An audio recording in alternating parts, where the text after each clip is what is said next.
Isang Batangkenyong walang takot. Sa inyo, Walang bayan. inuurungan. Walang umabot ng 1 year, nagsara na.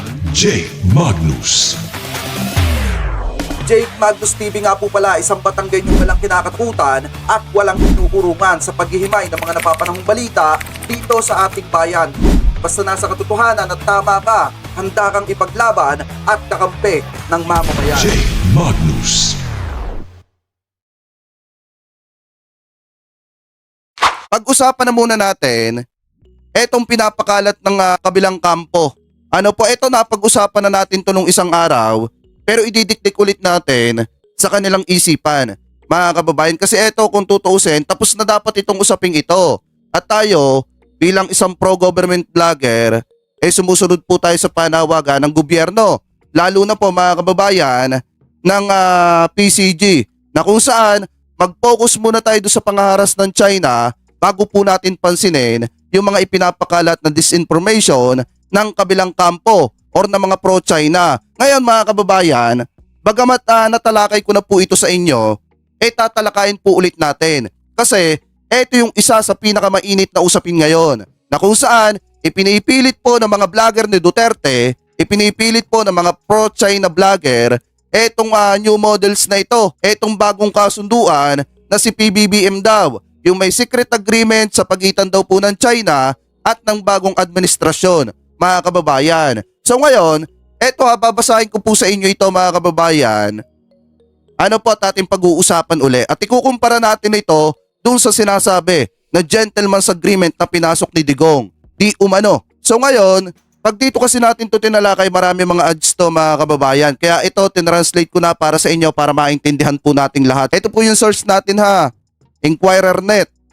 Itinranslate ko na po yan para maintindihan po nating lahat. Sabi po dito mga kababayan, nagkasundo ang China at Pilipinas sa bagong modelo para sa pamamahala sa ayungin.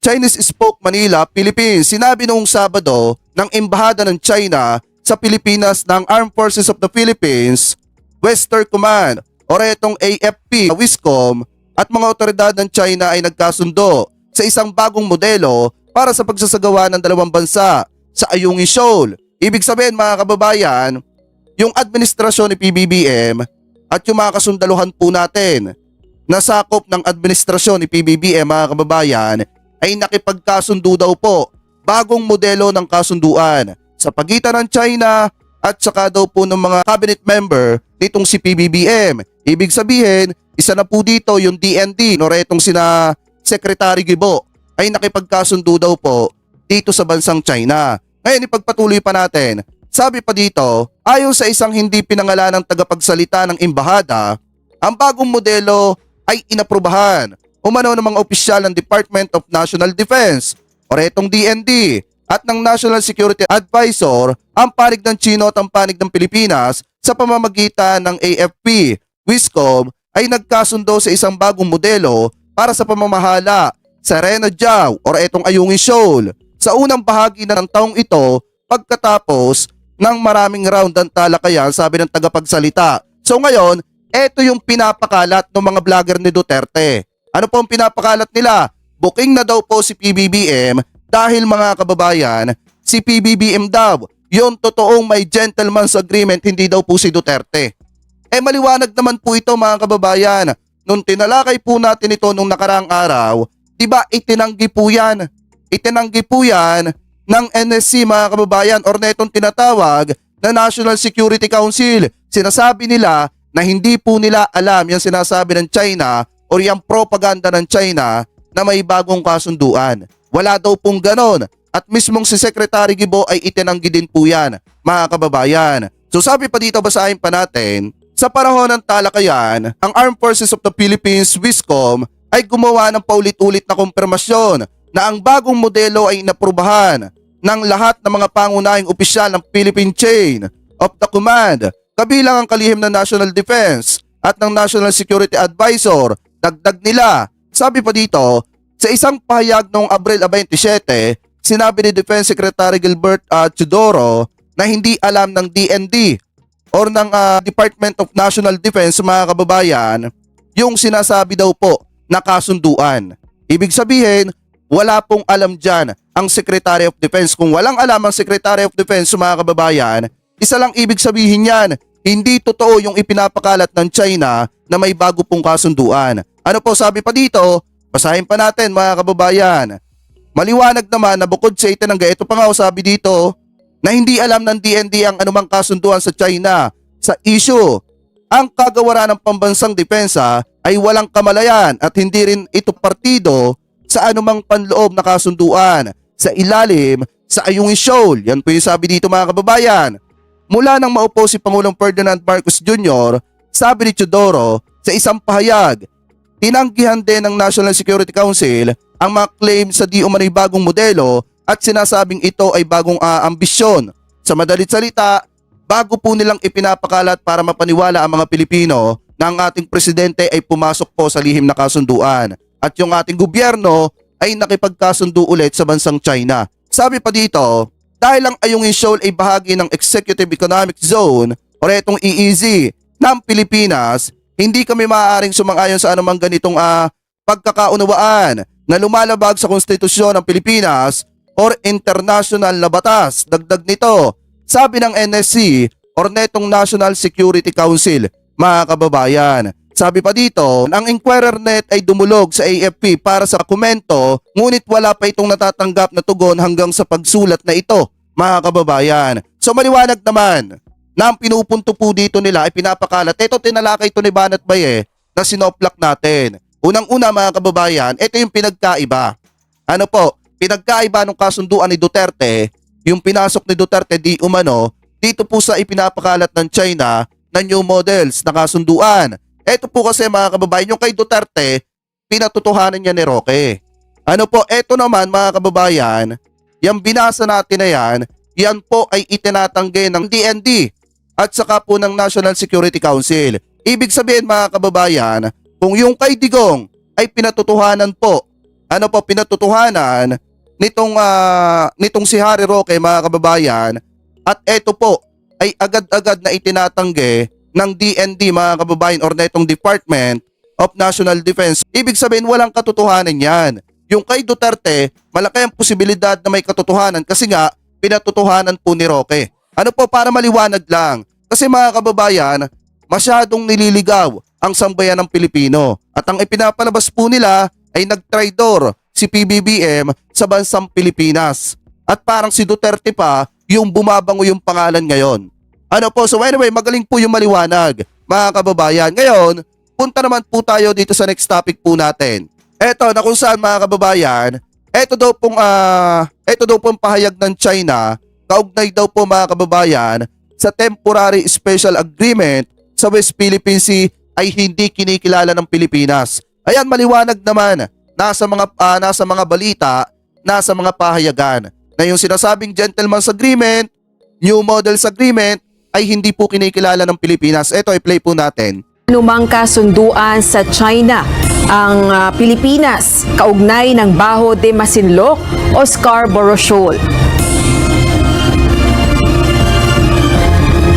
Ayon kay Philippine Coast Guard spokesperson for the West Philippine Sea, Commodore J. Tariela, itinuturing na invalid o walang bisa ng Marcos administration ang anumang komunikasyon na taliwas sa nakasaad sa 2016 arbitral ruling at United Nations Convention on the Law of the Sea o UNCLOS. Kasi nga mga kababayan, ang administrasyong Marcos ngayon ay sumusunod na po sa proseso ng batas. Ano po, lahat po ng ginagawa sa administrasyon ni PBBM ay isinusunod po at ibinabase po mga kababayan sa mismong batas.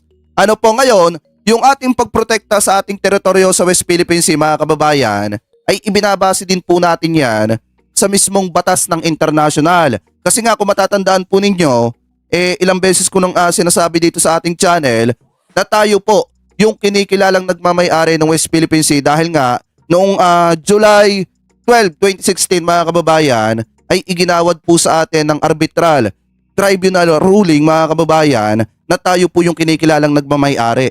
Ano po, so ngayon kung pagbabasihan po natin yon, lahat po talaga ng galaw natin sa West Philippine Sea ay nakasaad po talaga sa tamang proseso, sa tamang batas mga kababayan. At yan po yung sinusunod ng Marcos administration. Ano po, ipagpatuloy pa natin. Binigyang diin muli ni Commodore Tariela na hindi dapat magpadala o magpalinlang ang taong bayan sa mga katahang isip na istorya ng China na naglalayon lamang na lito.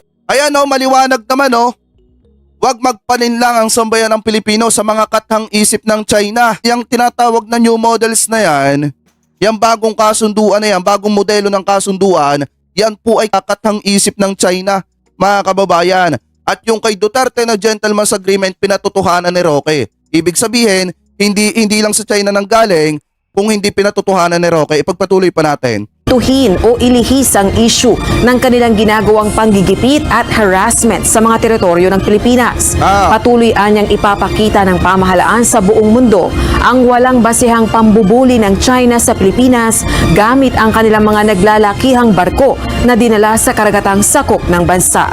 Huwebes, May 2, naglabas ang China ng pahayag na nagsasabing mayroon umano silang temporary special arrangement noong 2016 sa mga Pilipinong mangingisda at iba pang grupo sa Scarborough Shoal kung saan pinapayagan ang maliliit Arrangement pala yun, hindi pala agreement, sorry. Ipagpatuloy pa natin. na bangka na makapangsda sa ilang lugar liban sa bahagi ng Wang Yan Dao. Maliwanag naman dyan na walang kinikilalang kahit na anong kasunduan ang Pilipinas sa pagitan po ng China. Kung si Duterte nakipagkasundo sa bansang China, problema na po nila yon at yan naman po ay iimbestigahan mga kababayan sa Kamara. Kaya nga po kung mapapansin po ninyo, hindi na natin gaanong nahihimay yung gentleman's agreement na pinasok ni Duterte. Kasi nga, hinihintay natin na yan po ay mahiring sa Kamara at dun po tayo gagawa ng reaksyon. Pero mga kababayan, kahit ngayon sa mga oras na ito, maghanap kayo ng mga DDS vlogger na naka-live. Makikita ninyo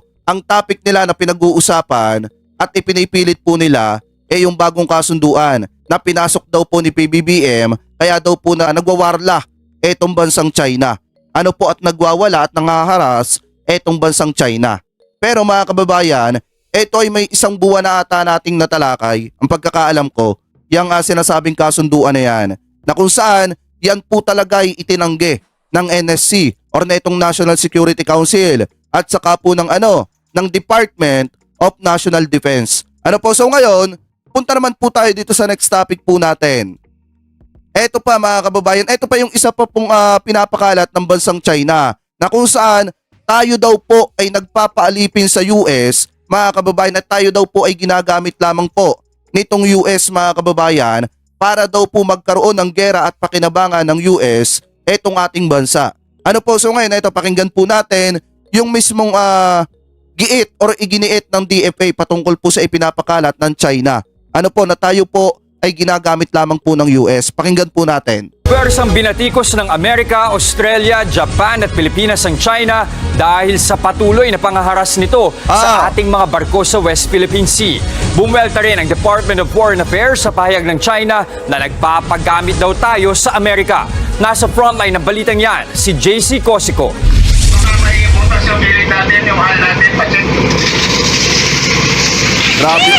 Sa gitna ng tensyon sa West Philippine Sea, nanindigan ang Department of Foreign Affairs na hindi nagagamit o sinasangkalan ng Amerika ang Pilipinas kontra China. Kaugnayan ng iginigiit ng Beijing na panghihimasok ng Estados Unidos sa agawan ng teritoryo sa West Philippine Sea. Kasi nga mga kababayan, kaya naman po ang US talagang sumusuporta po sa atin kasi kaalyado po natin ang US mga kababayan. At ito nga ay nakakabilib dito Kung titingnan po natin, bibihira lamang po na yung ibang mga bansa ay babatikusin ng China at susuportahan tayo mga kababayan. Kasi kung etong China ay tama yung ginagawa mga kababayan at hindi po nila tayo binubuli sa sarili po nating teritoryo, hindi naman sila babatikusin ng iba't ibang bansa. Kaya nga lang sila nababatikos kasi nga mga kababayan, sila na nga yung trespassing, sila na nga yung nanghihimasok, sila pa yung may ganang mangbuli mga kababayan sa sarili po nating teritoryo. Ipagpatuloy pa natin. Sa National Security Cluster Communications Workshop ng Presidential Communications Office kahapon, iginiit ng DFA na dapat ipakita pagiging ilegal ng 9-dash line ng China. Tama! Ito ang mapang ginagamit na basihan ng Beijing sa pangaangkin ng teritoryo. Noong isang taon, naging 10-dash line pa nga ito, nagdagdag ng isang linya sa tabi ng Taiwan. Ayon sa DFA, labag ito sa United Nations Convention on the Law of the Sea o UNCLOS at sa 2016 arbitral ruling. Nanindigan din ng DFA na dapat nantuldukan na anumang issue sa umano'y gentleman's agreement ng China at nang Ayan natin na yung mga kababayan ha. Kita nyo yung panawagan ng DFA. Ano po dapat nang tuldukan yung issue sa sinasabing gentleman's agreement sa China. Kaya nga kung mapapansin ninyo, hindi na natin gaano napapag-usapan yan. Kaya lang natin kasi natalakayan ngayon kasi may mga napanood akong vlogger nitong si Duterte na ipinipilit na Marcos administration mga kababayan yung nakipagkasundo dito sa bansang China. At sinasabi pa nila na eto daw pong si PBBM mga kababayan yung nagtraidor at ang pinapalabas lamang daw po ay itong si Duterte. Eh napakalaki naman ang pinagkaiba. Yung kay Duterte, pinatutuhanan po ni Roque. At itong new model na agreement mga kababayan na sinasabi ng China ay pinasinungalingan ng DND mga kababayan at saka po nitong NSC. So napakaliwanag naman ng pinagkaiba. Kaya nga kung titingnan po natin, talagang yung kay Duterte dapat talaga maimbestigahan sa Kamara. At ito naman pong itinatanggi ng DND mga kababayan, kung talagang hindi nila alam at hindi sila pumasok dyan, mas maganda nung una pa lang na itanggi na agad nila. Ano po, napakaganda ng naging hakbang ng Marcos administration kasi nga una pa lang na pagtatangka ng China na siraan po yung ating administrasyon ay nabara na po agad. Yung kay Duterte, saglip na itanggi ni Roque, pinatutuhanan ni Roque. Yun yung pinagkaiba. Ano po, so ipagpatuloy pa natin. karaang administrasyong Duterte.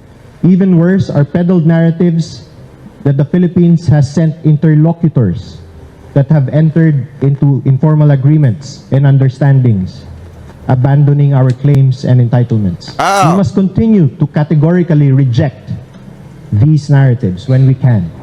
Pinag-aaralan din ng DFA ang paghahain ng panibagong diplomatic protest laban sa China matapos tumama sa watawat ng Pilipinas ang kanilang water cannon noong April 30. Iminungkahi rin ng ilang senador na dapat na rin nating gantihan ng water cannon ang China pero tinutulan niya ng Philippine Coast Guard. We're still going to deal with them professionally. And if we're going to use our water cannon, ano na lang ang difference natin sa kanila? Sa gitna ng tensyon, muling nagpahayag ng suporta ang Amerika sa Pilipinas at binatikos ang agresibong aksyon ng China. That's irresponsible behavior and it disregards international law. Our commitment to the treaty is ironclad and we stand with the Philippines.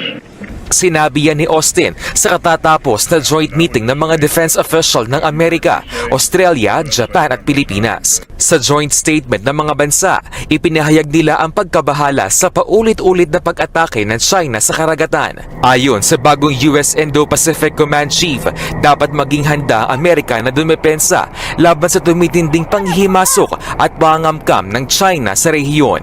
Nagbabalita mula sa Frontline, JC Cosico, News 5.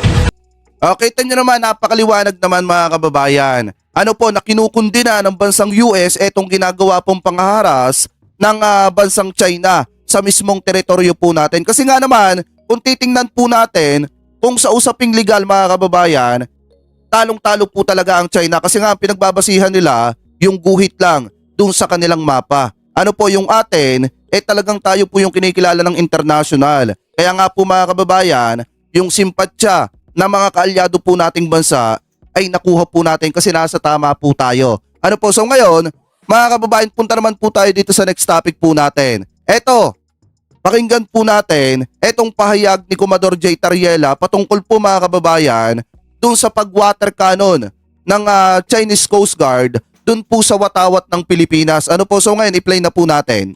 For viewers, ordinaryong tao na makikita na ang bandila natin tinitira ng water cannon, ito talaga napakasakit sa atin bilang Pilipino. Tama! Ito nga ang panawagan natin ng gobyerno ng Pilipinas. Na ang issue ng West Philippine Sea, dapat hindi na tayo nagpapasway sa mga fake news. Dapat ikinagagalit nga natin kung sino yung mga nagpapakalat ng mga maling impormasyon na yan. Kasi nga mga kababayan, ang gusto kasi nila si Duterte mailigtas dun sa gentleman's agreement. Kaya nga po kung mapapansin po ninyo, nagpapakalat sila ng fake news kung ano-ano na lang yung ipinapakalat po nila na kaysa yung ating gobyerno ngayon, mga kababayan, yung pumasok sa bagong kasunduan. Kaya ang bansang China, ay nangaharas daw po dito sa Pilipinas. At ito pa mga kababayan, yung isang pinapakalat ng mga talunang yan, ano po, na bayaran daw yung mga vlogger na sumusuporta kay PBBM. Eh bakit? Sino ba ang may bahid ng bayaran? Ako ba o si Banat Bay? Sino ba mga kababayan yung nagtatanggol sa isang tao na bigla ang naging media ng SMNI? Ako ba o si Banat Bay? Diba mga kababayan? Sino ba yung may mga bahid mga kababayan ng vlogger na binayaran? Ako ba o sila? Napakaliwanag naman kung sino mga kababayan. Sino ba yung may kumalat nating video na kung saan kausap ni Alan Peter Cayetano at sinasabi na di umano mga kababayan, sila na yung bahala sa tanong, si Alan Peter Cayetano na yung bahala sa bayad. Di umano mga kababayan, sino ba yon? Ako ba yon? Eh di ba si Banat ba yon na ngayon ay sumusuporta dito kay Duterte at kay Kibuloy? Siguro ayaw ko mang isipin mga kababayan na di umano baka kaya naging media si Banat Bay ng SMNI eh dahil yun yung kapalit. Di umano ha, di umano doon sa kanyang pagtatanggol kay Kibuloy. Saan nga ba naman nagkatala, binabanatan mo dati eh bigla ang naging kaano mo, naging kaalyado mo tapos binigyan ka pa ng posisyon sa media. Eh di ba napaka-obvious naman mga kababayan. Anyway, ipagpatuloy pa natin. Sa isang Pilipino kasi mga kababayan, eto ha, kapag ka yung watawat mo ay nakita mo na winawater ka no ng mga dayuhan, masasaktan ka syempre. Pilipino ka eh. Kung hindi ka Pilipino at ikaw ay pro-China, hindi ka masasaktan. Ano mararamdaman mo? Tuwan-tuwa ka pa. Kasi nga, bukod sa nai-down mo yung kapwa mo Pilipino, eh tuwan-tuwa kang nakikita na tinatapakan ng mga dayuhan yung mismong watawat ng Pilipinas. Kasi nga, pro-China ka. Pero kung ikaw ay tunay na Pilipino, masasaktan ka pagka nakikita mo na yung watawat ng Pilipinas, winawater cannon ng mga dayuhan sa sarili mong teritoryo. Ano po, so ngayon ipagpatuloy pa natin. Imagine, bandila na ng Pilipinas, tinatamaan ng water cannon, Coast Guard vessel natin with a water cannon, pero meron pa mga tao dyan na nag-justify ng action na to ng China. Kasi dapat, I mean, if the government cannot, because we're tied no, in responding to all these lies na ipinapakalat na itong mga fake news and pro-China trolls na to. Ang nananawagan ako no, sa mga kababayan nating Pilipino, every time na makakita kayo ng mga fake news na ipinopost na itong mga pro-China trolls na to, whether they are just influencers or dating empleyado ng gobyerno na sumakabilang bakod na at hindi na naging... Sapul sila dito kay Commodore J. Tariela. Yung mga pro-China dyan, nasa bansang Pilipinas po kayo. Yung mga vlogger dyan na iba, nasa bansang Pilipinas kayo. Dapat ang ipagtanggol ninyo eh yung teritoryo ng Pilipinas, ang bansang Pilipinas, hindi yung China. Kasi kahit anong mangyari mga kababayan, uulitin ko ha, si Maharlika masarap na ang buhay sa ibang bansa. Kapag ka bumagsak ang gobyerno ng Pilipinas, kapag ka ginera tayo mga kababayan, dahil sa paninira at pag-iimbento ng mga pro-Chinang yan, eh yung mga katulad ni Maharlika, masarap na ang buhay niyan. Hindi maapektuhan yan. Ang maapektuhan po mga kababayan, tayong mga Pilipino na naandi dito sa Pilipinas. Kaya nga yung ibang mga vlogger dyan, na porket sumusuporta kay Duterte at kay Kibuloy, eh hindi nyo natitingnan yung pagka-Pilipino ninyo.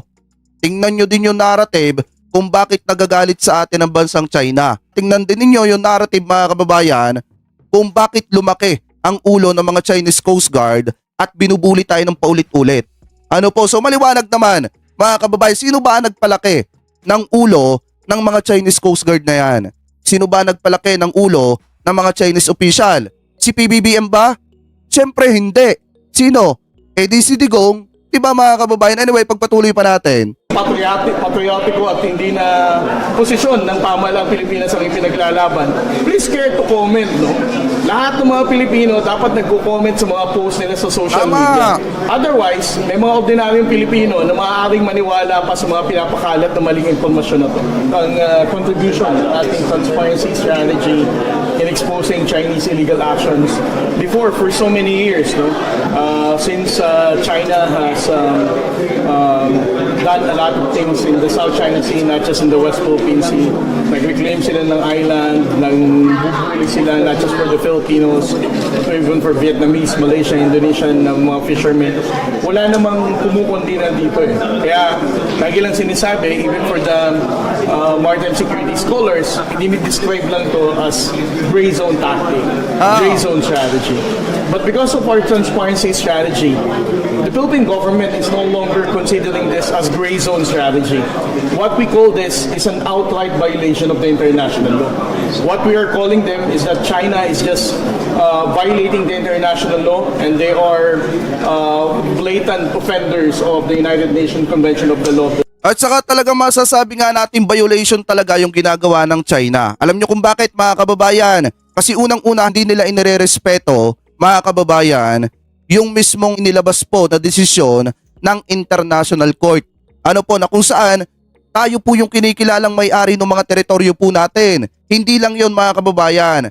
Mismong sinasabi ng international na yung ginagawa ng China na aktibidades dyan sa West Philippine Sea mga kababayan ay talagang labag po sa batas. Ibig sabihin mga kababayan, yung ginagawa po nila na pagpasok sa mga teritoryo po natin, yan po ay labag sa batas. Dapat nga kung tutusin tayo po yung nagwa-water cannon sa kanila kasi sila yung pumapasok po sa teritoryo natin mga kababayan. Pero anong ginagawa po natin?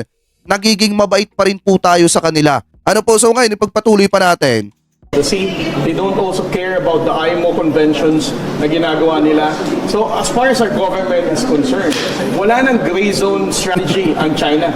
For us, all of their actions that they're doing there are just basically unlawful actions. And they are offenders of the international law. Sir, yung binabigay ka kanina, sa damaran na doon sa hindi naman talaga flat yun.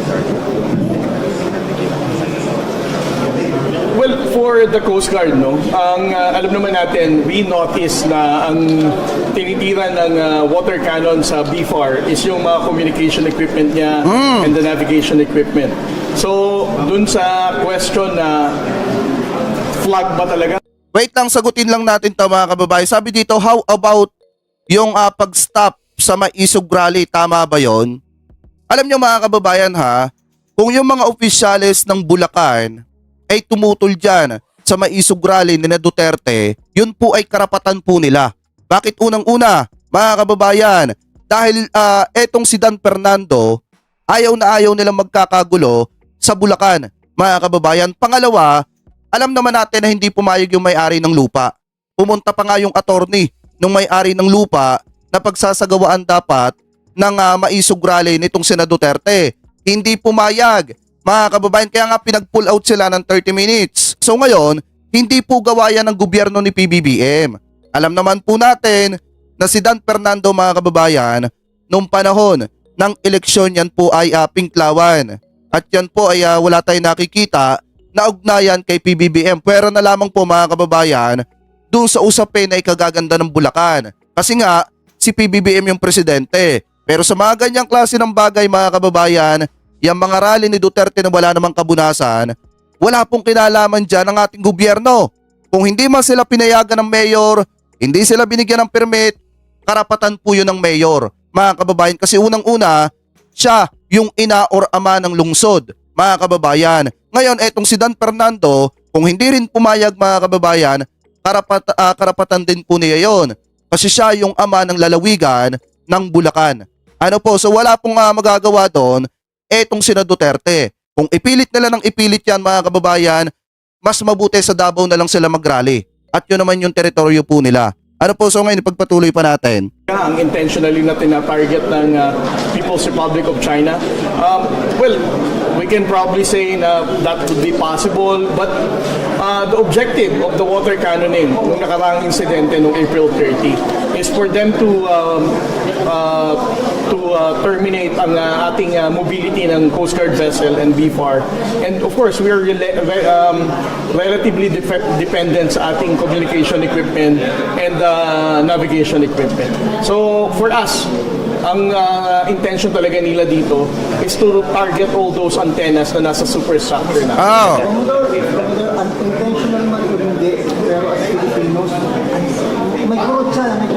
Masakit talaga. Well, totoo naman po sir, no? Ang what I Kahit sabihin nila mga kababayan na ang tinatarget ng water cannon ng Chinese Coast Guard mga kababayan ay yung mga antena ng ating sasakyang pandagat, naando dun yung watawat ng Pilipinas at tinatamaan, bilang isang Pilipino masakit po talaga yon. Ano po, so ipagpatuloy pa natin. just responded is ano ang intention ng China.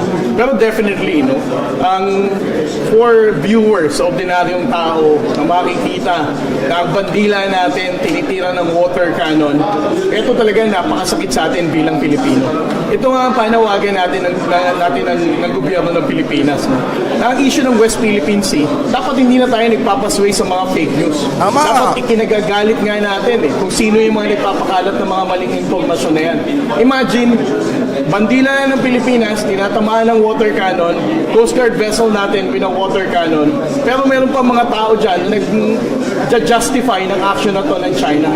Ito dapat, I mean, if the government cannot, because we're tied, no, in responding to all these lies na ipinapakalat na itong mga fake news and pro-China trolls na to. Ang nananawagan ako, no, sa mga kababayan nating Pilipino, every time na makakita kayo ng mga fake news na ipinopost na itong mga pro-China trolls na to, whether they are just influencers or dating empleyado ng gobyerno na sumakabilang bakod na hindi na naging patriotiko at hindi na posisyon ng pamahalang Pilipinas ang ipinaglalaban. Please care to comment, no? Lahat ng mga Pilipino dapat nagko-comment sa mga post nila sa social media. Sa pool dito yung mga vlogger, sa pool dito yung mga senador na pro-China. Ano po, kasi nga naman, kung tutusin sila nasa gobyerno. Kung tutusin mga kababayan, nung una mga naging vlogger ng gobyerno, pero since mga sumakabilang bakod nga mga kababayan, talagang iba na yung sinasabi. Alam niyo kung tutusin na, yung mga pahayag ni Robin Padilla noong mga nakaraang araw, nakaraang buwan mga kababayan, yan din yung isang dahilan kung bakit lumalakas yung loob po ng bansang China. Diba ang sinasabi nitong si Robin Padilla? Tayo lang naman daw, Pilipino lang naman daw, yung nagrepresenta dun sa The Hague, Netherlands, mga kababayan, at wala daw po yung China. Ngayon mga kababayan, kung ikaw ba naman ay matinong senador, nasa bansang Pilipinas ka, teritoryo ng Pilipinas, teritoryo ng bansa mo, yung pinag-uusapan sasabihin mo yon. Ngayon nakikita ng bansang China yan, lumalakas lalo ang loob ng bansang China kasi nga may mga ilang senador di umano. May mga ilang senador, may mga vlogger ng Pilipinas at may mga dating administrasyon mga kababayan or naging presidente ng dating administrasyon ang nagpapakita lalo ng pagsuporta po sa kanila. Mga kababayan, kaya lumalakas ang loob ng mga Chinese Coast Guard. At mga Chinese official. Anyway, ipagpatuloy pa natin. Otherwise, may mga ordinaryong Pilipino na maaaring maniwala pa sa mga pinapakalat na maling impormasyon na to. Sir, I'd like to know your reaction with regard to the statement released by Minority Leader Coco Pimentel. He said na dapat daw po yung PCG may kakayana daw po bombay yung barko ng China. Dapat daw po yung standard equipment na yung kanyo ng tubig kasi daw po tigataboy tayo ng equipment. Well, the Coast Guard vessels that came from Japan, particularly the Parola class, ito yung 10 44-meter vessel and the 97-meter vessel na meron tayo. Standard naman talaga na meron tayong firefighting na water cannon equipment dahil ito yung pang-responde ng Philippine Coast Guard sa mga pagkakataon na may sakuna sa barko para hindi magkasunog sa mga barko. No? But as to the intention of the good senator na tayo mismo makikipag-water cannon tayo. I responded to this question of the other media personalities before. As far as the Philippine Coast Guard is concerned, the guidance of the President is very clear. We should not be provoked of all those bullying activities of China.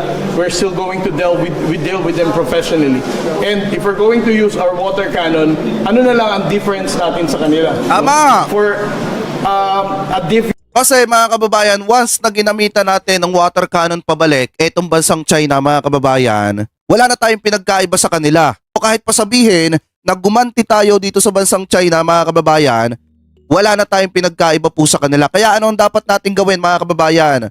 Maging professional pa rin sa kabila ng pambubuli nitong bansang China. Kaya kita nyo naman mga kababayan, yung mga bansa na kaalyado po natin, nakuha natin yung simpatsya kasi nga sa kabila ng ginagawang pangaharas ng bansang China, nananatili pa rin po tayong professional. Mga kababayan, ano po, kahit na nasa mismong teritoryo po natin sila at hinaharas nila tayo sa mismong teritoryo po natin, nananatili pa rin po tayong professional. So ngayon, ipagpatuloy pa natin. Yan, Coast Guard organization such as China Coast Guard that endangers the lives of people on board, no? Na gumagamit ng water cannon para manakit, hindi para magligtas ng tao. Ano na lang ang difference natin sa kanila? I would like to believe that the President is correct, that his guidance to the Philippine Coast Guard and the Armed Forces of the Philippines for us to deal with them professionally and not to be provoked of all those bullying tactics and provocative action of China should be the way to go, unless the National Task Force West Philippine Sea is going to give us another changes or amendment of operational details. Napakaliwanag naman mga kababayan kasi unang-una eto bilang isang Pilipino kasi makikita mo na yung watawat ng Pilipinas tinatamaan ng water cannon ng mga dayuhan sa mismong teritoryo po natin. Masakit po talaga yan. Kung yung ibang mga Pilipino hindi nasasaktan dahil nga sa mahal nila etong si Duterte at sinusuportahan nila etong si Duterte mga kababayan at yung mga pro-China, nasa sa kanila na po yun.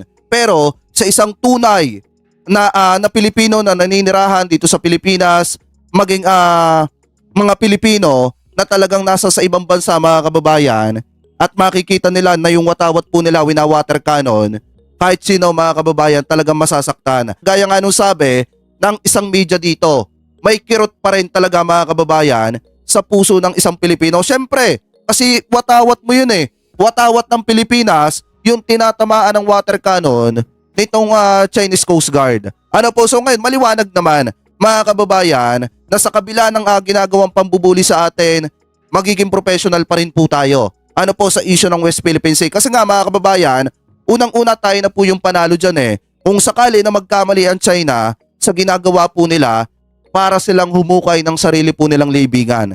Ano po, so ngayon, ipagpatuloy pa natin.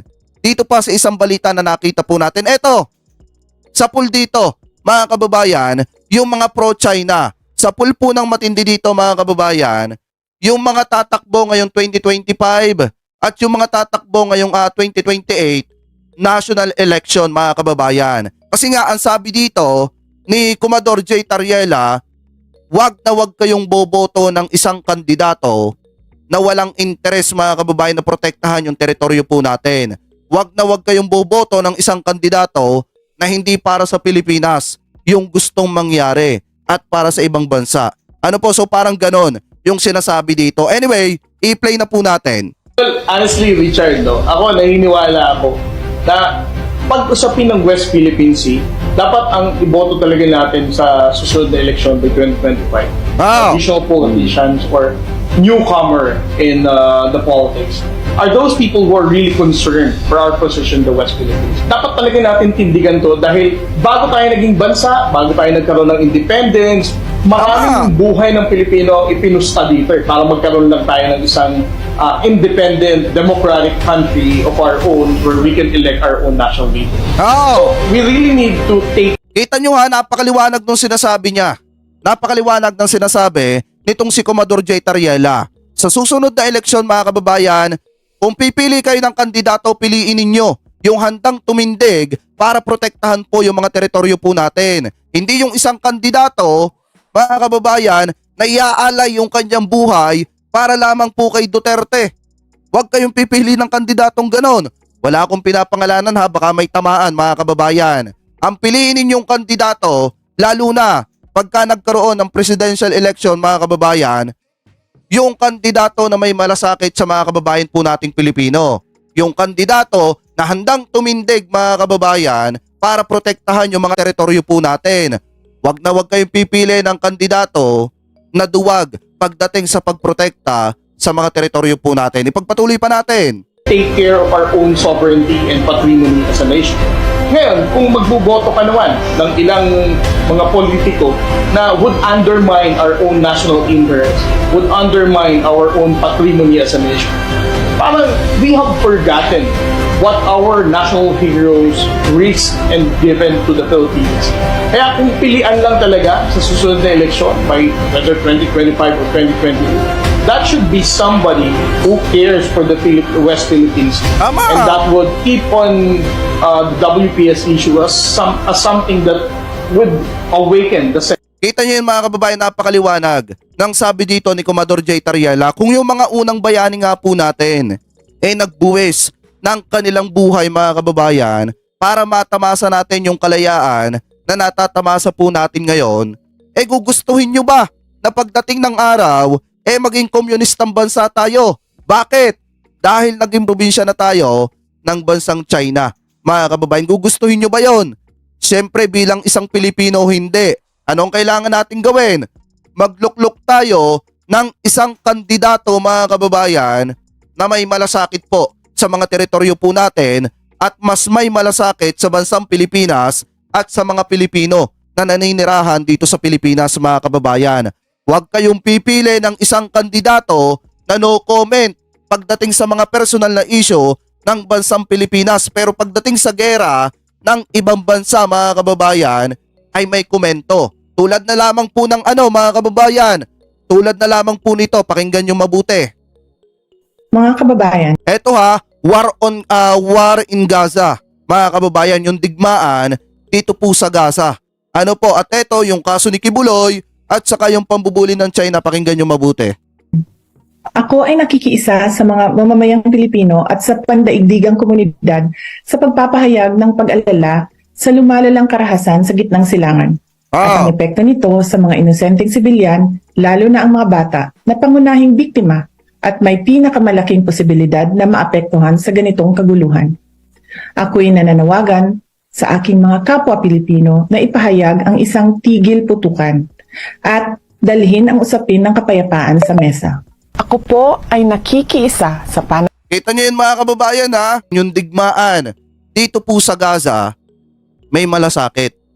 Ano po, nananawagan sa mga kababayan nating Pilipino na tigil putukan sa pagitan nitong Gaza. Hindi ko alam kung anong kalaban nitong Gaza, Israel ba? Mga kababayan, paki-comment na lamang po ha. Hindi ko alam kasi kung ano yung kalaban ng Gaza dito. Pero anyway, iyon yung kanyang panawagan. Nananawagan siya sa sambayan ng Pilipino, na manawagan daw ng tigil putukan. Pero, nung tinatanong siya sa issue ng West Philippine Sea, hindi siya nanawagan ng tigil water cannon, mga kababayan. Bagkos, no comment yung sinabi niya. Ano po, ipagpatuloy pa natin. panawagan ng pagpapairal ng batas at katarungan sa hinaharap na isyu ni Pastor. Ay, eto naman yung kay Kibuloy, mga kababayan. Pakinggan nyo naman yung kay Kibuloy. Eto yung sinasabi ko sa inyo Sa issue ng West Philippine Sea, walang komento. Pero sa ibang mga issue na wala namang kinalaman sa Pilipinas, merong komento. Mga kababayan, eto pakinggan pa natin. Israel pala. Pilipino na ipahayag. Sorry, Israel pala mga kababayan yon. Yung gera sa pagitan ng Gaza at Israel mga kababayan, meron siyang komento. Nanawagan pa ng tigil putukan. Pero sa issue ng pagwa-water cannon ng Chinese Coast Guard sa mga kababayan po nating Pilipino, wala po siyang komento. Kamustahin nga mga kababayan, yung mga kababayan nating Philippine Navy na nabiktima nung unang pagwa-water cannon nitong Chinese Coast Guard, wala siyang komento mga kababayan. Pero dito sa war in Gaza, sa pagitan ng Israel at Gaza mga kababayan, meron siyang komento at nanawagan pa ng tigil putukan. Tapos dito sa kaso ni Kibuloy mga kababayan, pakinggan po natin. Ang isang tigil putukan at dalhin ang usapin ng kapayapaan sa mesa. Ako po ay nakikiisa sa panawagan ng pagpapairal ng batas at katarungan sa hinaharap na isyu ni Pastor Apollo Kibuloy at ng Sunshine Media Network Incorporated. Sa mga ginagawang pagdinig ay tila pinatawan na ng guilty verdict si Pastor Kibuloy kahit na nakabatay lamang ang pagdinig na ito sa mga paratang ng mga testigo na nagkukubli ng kanilang katauhan at hindi mapatunayan ang kredibilidad. Kita nyo yun mga kababayan ha, partida. Doon sa issue ni Kibuloy, meron siyang komento. Sino yung kini-question doon mga kababayan? Yung mga testigo ni Senator Risa Hontiveros na mga nakatalokbong po yung kanilang mga mukha kasi nga natatakot sila na baka balikan nitong si Kibuloy mga kababayan. Lalo na at etong si Kibuloy ay hindi pa po nasasakote ng ating mga otoridad.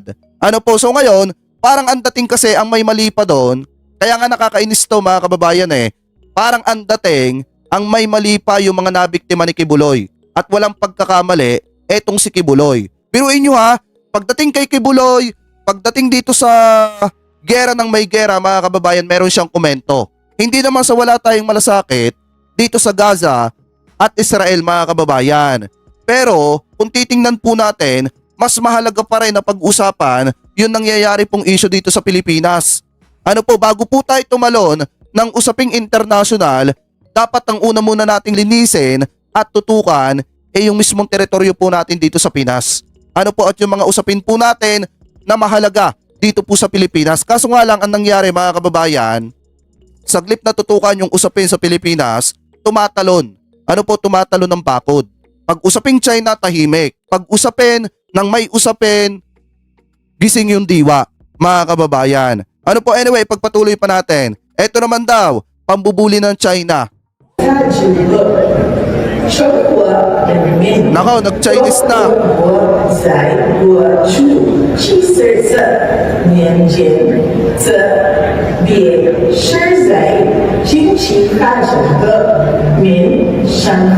Oh, maliwanag naman mga kababayan, yan ipinapakita ko sa inyo para magkaroon kayo ng idea. Ano po, sa susunod na eleksyon, mga kababayan, pagkamat malayo pa, dapat magkaroon kayo ng idea sa inyong mga isipan na kung pipili kayo ng kandidato, maging senatorial man yan o presidential election mga kababayan, ang piliin ninyo yung may malasakit sa mga kababayan po nating Pilipino. Hindi lang doon, may malasakit lalo sa mga teritoryo po natin, mga kababayan, ano po, na pinagbuwisan ang buhay ng mga nauna po nating bayani. Ano po, so ngayon, ipagpatuloy pa natin dito pa sa isa pang usapin na nakita po natin. Eto mga kababayan, mainit din po itong balitang ito ngayon na kung saan, kung matatandaan nyo, di ba merong press con, etong si Senator Robin Padilla. Ano yung sabi niya mga kababayan? Masyado siyang natatapangan sa ginagawang hakbang ni PBBM. At dahil dyan mga kababayan, may isa pong kongresista o congresswoman ang sumoplak po dito kay Senator Robin Padilla. Ano po, so ngayon, ito pakinggan po natin. Masyado akong natatapangan sa presidente natin, sa mga desisyon niya. Pero syempre, desisyon niya yan eh. Kung sa tingin niya, yun ang maganda para sa bansa, bakit ko naman siya kukontrahin? Nag-iimbita na tayo ng mga kapitbahay natin galing sa malalayong lugar na sana inayos muna natin yung mga kapitbahay natin. Pwede naman yan, yung mga ganyang kasing pahayag mga kababayan, yan yung nakakapagpaprovoke at nakakapagpalaki ng ulo ng mga Chinese. Ano po, ng mga Chinese Coast Guard, Chinese official. Ano po, bakit? Dahil unang-una, saglip na sila yung makipag-ayos sa atin, ang gusto ni Senator Robin Padilla, ayusin natin etong bansang China. Okay, pagpatuloy pa natin. naman tayong humingi ng saklolo doon sa ASEAN kasi yun ang malapit sa atin. Pero ang desisyon ng ating Pangulo ay humingi siya ng tulong doon sa nasa Europa, nandoon sa Amerika, at yung Japan, desisyon niya yun. Siya ang arkitekto ng foreign policy natin, so okay. Pero kung ako ang tatanungin ninyo,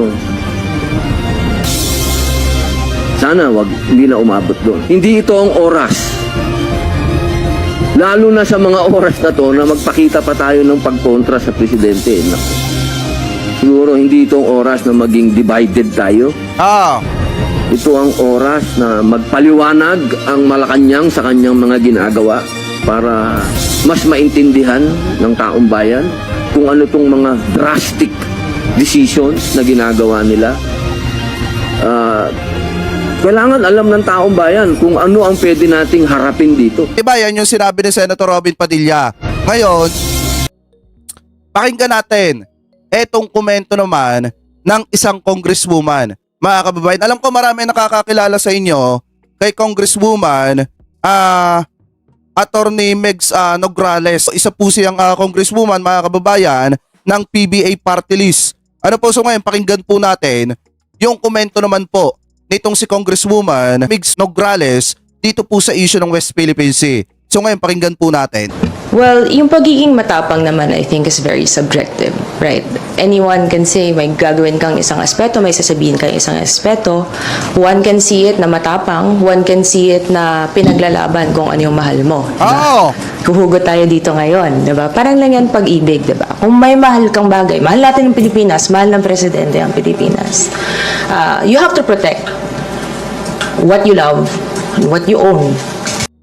Pakinig mo, Senator Robin Padilla, yung sinasabi ni Congresswoman Attorney Migs Nograles.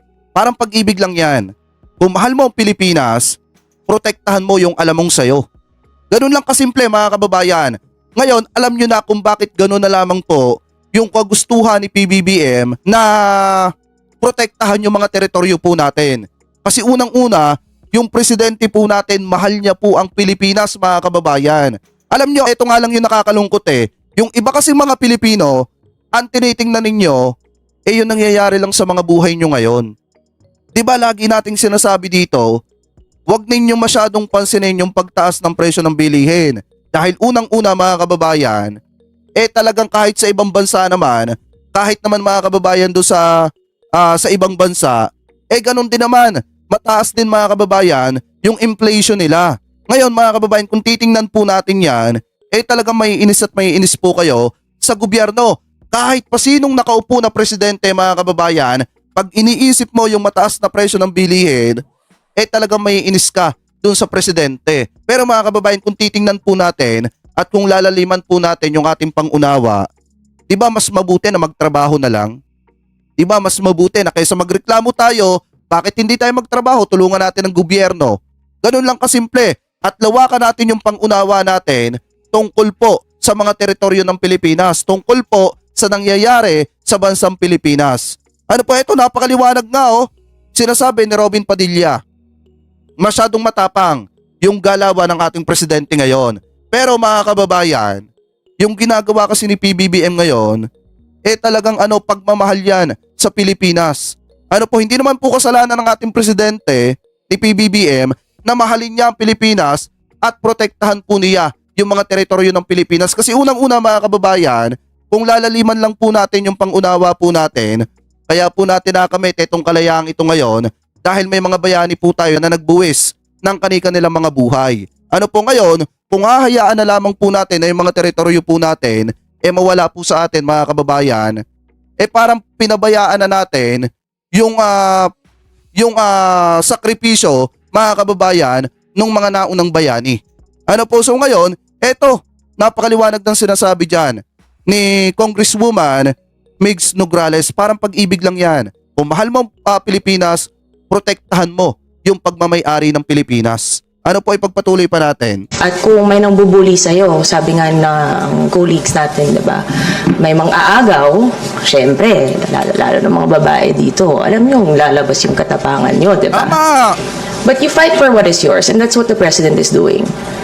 Pinaglalaban niya sa atin, at pinapakita niya kung gaano niya kamahal ang Pilipinas. And so, kung ang stance po ng Honorable Senator ay matapang, that's his own opinion. Personally, I think tama na paglaban dapat ang sa atin, ang mahal nating Pilipinas. Kita nyo yon sa poll. Kasi nga naman, may mga senador kasi dyan, nung hindi pa senador, ipinapakita yung pagiging makapilipino, mga kababayan. Pero nung naging senador na nga naman, biglang nawala, mga kababayan. Hindi ko alam kung sino yung pinapatungkulan dito, pero isang senador lang naman yung nagsabi na masyadong matapang yung galawan ng ating presidente.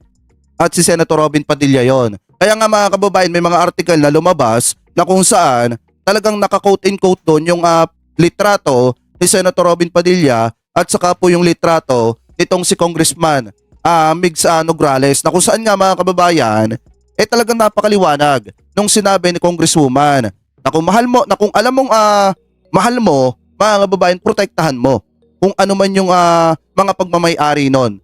Mga kababayan, mahal ni PBBM ang Pilipinas, natural, poprotektahan niya yung mga pagmamay-ari ng Pilipinas, yung mga teritoryo ng Pilipinas. Alam niyo mga kababayan na kung tutuusin, nakakalungkot nga lang isipin na hanggang 6 na taon lang si PBBM. Ano na lang kaya mangyayari kung sakaling ang papalit na presidente kay PBBM walang malasakit po sa mga teritoryo ng Pilipinas, walang malasakit sa Pilipinas. Ano na lang kaya mangyayari sa bansang Pilipinas mga kababayan? Yan kasi yung mga katanungan ngayon. Ano po, dahil unang-una, ipinapakita po ni PBBM yung pagmamahal mga kababayan sa bansang Pilipinas at pagprotekta sa mga teritoryo po natin. Pero anyway, mga kababayan, kayo po ano po ang komento ninyo hingil po dito sa mga topic po na tinalakay po natin about dito sa issue ng West Philippine Sea.